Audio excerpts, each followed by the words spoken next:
Hey y'all, hey, welcome to December.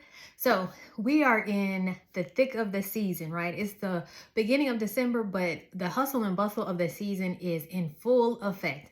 And to be honest, I really don't enjoy Christmas. I like the spirit of people and the attitude, but I don't like the stress of Christmas. So I'm just gonna put that out there. So I'm going to be sharing with you all some tips on how to manage. I'm also going to be talking about grief because unfortunately, it seems to me that there seems to be a lot of death around this season. November, December, even going into the new year. People are just losing loved ones. It just kind of seems like in succession. And so I do want to give you all some tips on how to handle or manage grief or even the loss of loved ones during the holiday season and how you can just, manage that. So, yeah, I am excited to be here. I am excited to share this with you. And so let's get into it. Okay, so managing the stress of the holidays. And I would tell you that planning would help. And sometimes it does. But I just feel like this is this season just by itself is kind of stressful, right? Because there's a gift, you got to buy gifts. You have all of these holiday activities. You have them, your kids have them. And so I think staying ahead of all the things you have going on is helpful in terms of, getting a calendar and writing everything down so you know what's happening when.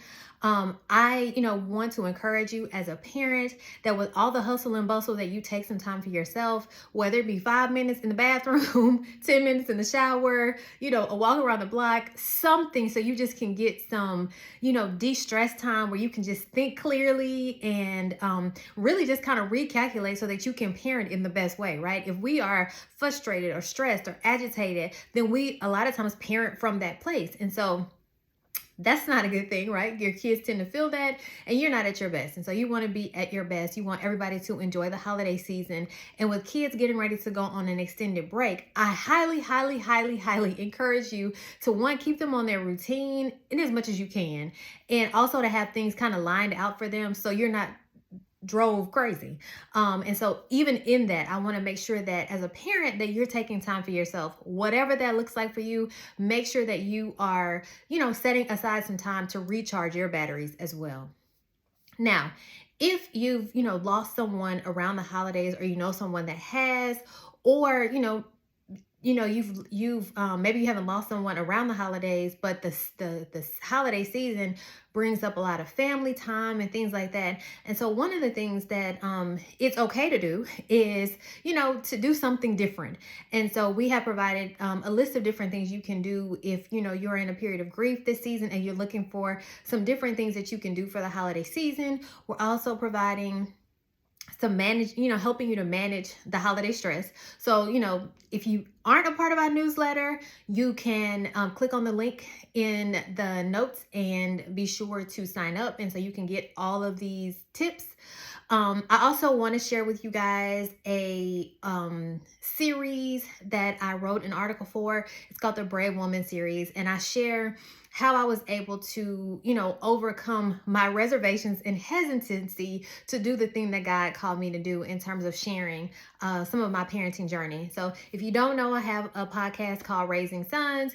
Again, if you get the newsletter, there's a link to it in the newsletter, an episode that somehow ties into what we're talking about in the season. But if not, you can also, Google it or look for it on Apple and all the places where you can find podcasts.